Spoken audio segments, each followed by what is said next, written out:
બોલો સ્વામિનારાયણ ભગવાન, શ્રી રાધા રમણ દેવ, કષ્ટભંજન દેવ. હરિકૃષ્ણભાઈના લગ્ન પ્રસંગે આટલા બધા સંતોની ઉપસ્થિતિમાં આવું દિવ્ય ભગવાન શ્રી હરિની ઉપસ્થિતિ વિના કાર્ય સંભવ નથી.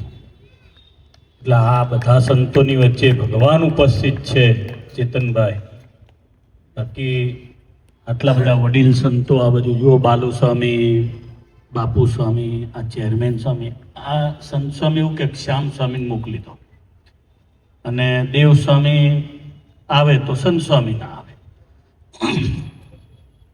પૂજ્ય ભક્તિજીવન સ્વામી, બાલુ સ્વામી, આ કે.એન. શાસ્ત્રીજી, પાછળ બધા સંતો જુઓ, આખું સ્ટેજ ભરાઈ ગયું છે. આ વિશ્વવલ્લભ સ્વામી ક્યાંય જાય નહીં. ખબર છે ચેતનભાઈ શું કામ કર્યું હશે, પણ રાજકોટ ગુરુકુલના બધા સંતો, ધાંગધ્રાના સંતો, નિત્ય સ્વરૂપ સ્વામીનું આટલું બધું મોટું મંડળ આવ્યું, નારાયણ સ્વરૂપ સ્વામી, બધા અનુભવી ઘડાયેલા ધ્યાની સંતો આવ્યા. લ્યો પેલી બાજુ છેલ્લે હજુ પાછું ધ્યાન ચાલુ છે. ધ્યાની સંતો આવ્યા, માળાવાળા સંતો આવ્યા, જ્ઞાની સંતો આવ્યા. હરિકૃષ્ણ, આ તારું નામ છે ને હરિકૃષ્ણ, આ નામ ભગવાન સ્વામિનારાયણનું નામ છે, માર્કંડેય મુનિએ પાડેલું નામ છે હરિકૃષ્ણ. હરિકૃષ્ણ હરિકૃષ્ણ હરિકૃષ્ણ આનો જપ છે. શ્વેતદીપના મુક્તો બદ્રીમાં જાય ત્યારે અને બદ્રીના મુક્તો શ્વેતદીપમાં જાય ત્યારે કરતા હોય છે. આજે આ બધા મુક્તોએ તારું નામ કેટલી બધી વખત લીધું, હરિકૃષ્ણ હરિકૃષ્ણ હરિકૃષ્ણ. સત્સંગી જીવન એવું કહે છે કે જ્યારે શ્વેતના મુક્તો શ્વેતદીપના બદ્રીનારાયણમાં જાય, બદ્રીનારાયણના મુક્તો શ્વેતદીપમાં જાય, ભગવાન નિરન્ન મુક્તોને દર્શન આપવા માટે જાય ત્યારે હરિકૃષ્ણ હરિકૃષ્ણ હરિકૃષ્ણ હું ભજન કરે છે, એવું વિષ્ણુ ધર્મોત્તર પુરાણમાં લખેલું છે. એટલે તું બહુ ભાગ્યશાળી છોકરો છું. તારા લગ્ન જીવનમાં આગલે દિવસે આટલા બધા સાધુ આવ્યા, અને બધા 1-1 લાખનું પડીકું હાલ તોય ના આવે. કેટલા બધા મોંઘા સંતો, કેટલા બધા બિઝી સાધુ, કેટલા ઓવર બિઝી, કેટલા શેડ્યુલમાં મારે આ ગોઠવવું હતું તો મારે કેટલા ટાઈમ એડજસ્ટ કરવા પડ્યા હોય. પણ શુચિનામ શ્રીમતામ ગેહે યોગ ભ્રષ્ટો બી જાય. એક હરજીવન સ્વામી જે વાત કરી ભાઈ ચેતનભાઈની, એ મને બહુ વર્ષોથી હૃદયમાં સ્પર્શી ગયેલી વાત છે.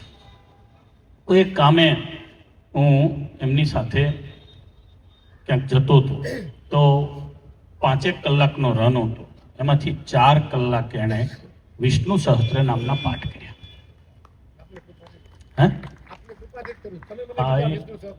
હા, વિષ્ણુ સહસ્ત્ર નામના પાઠ કર્યા. મેં શરૂઆતમાં ક્યાંક કહ્યું હશે કે વિષ્ણુ સહસ્ત્ર નામ તમે કરજો. તો બહુ ઓછા એવા ભક્તોને મેં જોયા છે કે જેમના જીવનમાં આટલી સારી ભક્તિ હોય. સંસારમાં રહ્યા પછી આ કરવું બહુ અઘરું છે. એમાં આપણા સાધુ જોડે કામ પાર પાડવું અને પછી એને થેન્ક યુ કહેવા આટલા બધા સાધુ ભેગા થાય. એટલે આ સંપ્રદાય થેન્કલેસ નથી, આ સદગુણી સંપ્રદાય છે કે તમને આટલા બધા સંતો થેન્ક યુ કહેવા માટે આવ્યા. બાકી આ કઈ લગન જગન જોડે બહુ વ્યવહાર નથી કઈ કાર્યક્રમમાં. ઓનલી ફોર તમને ધન્યવાદ આપવાનો, તમને આશીર્વાદ આપવાનો આ પ્રોગ્રામ છે.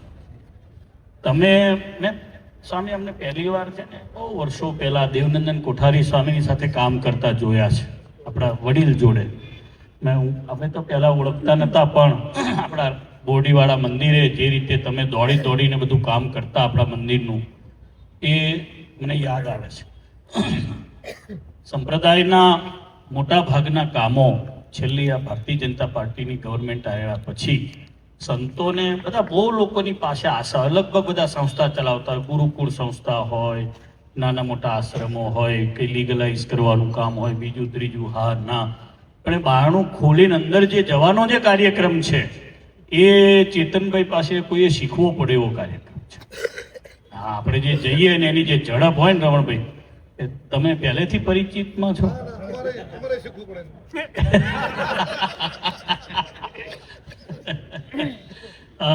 રમણભાઈ ક્યારથી પરિચય થયો? 15-20 વર્ષ થઈ ગયા. વાહ. એટલે રમણભાઈ એ દિવસે માનનીય મંત્રી શ્રી નહોતા. હા, તે તો હે ખૂબ આરોગ્ય કહું છું રમણભાઈ. હા, રમણભાઈનો હું સાક્ષી છું. ફુરસદથી જે રીતે લાંબા ગાળાથી સંઘર્ષ કરીને આવ્યા છે, જે વિસ્તારમાં છે, આપણા ચુસ્ત સત્સંગી છે હો સંતો.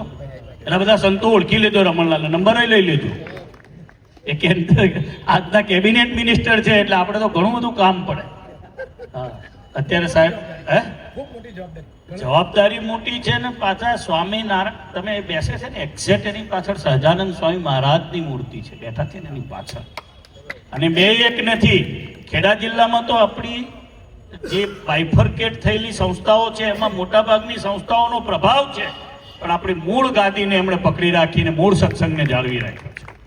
અને કંઈ મોટા થઈ ગયા એવું નથી, સામાન્ય નાના એમના પિતાશ્રીનો સત્સંગ, એમનો સત્સંગ એવું મને રમણભાઈમાં દેખાયું. ખેર વાતનો એ ચેન્જ થયો, પણ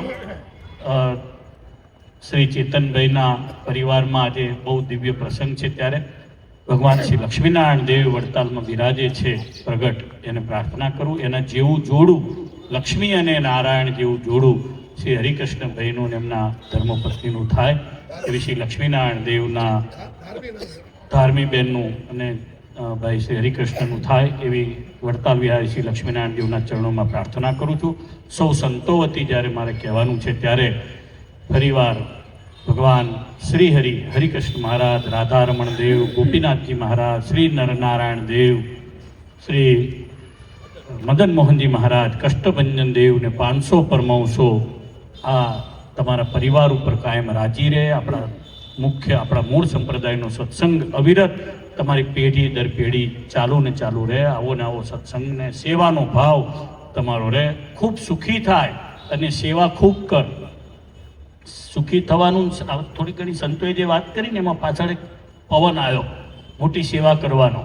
એ સેવા તારા હાથે ખૂબ થાય એવી ભગવાનના ચરણોમાં પ્રાર્થના કરીને વિરમું છું. સ્વામિનારાયણ ભગવાન કી જય.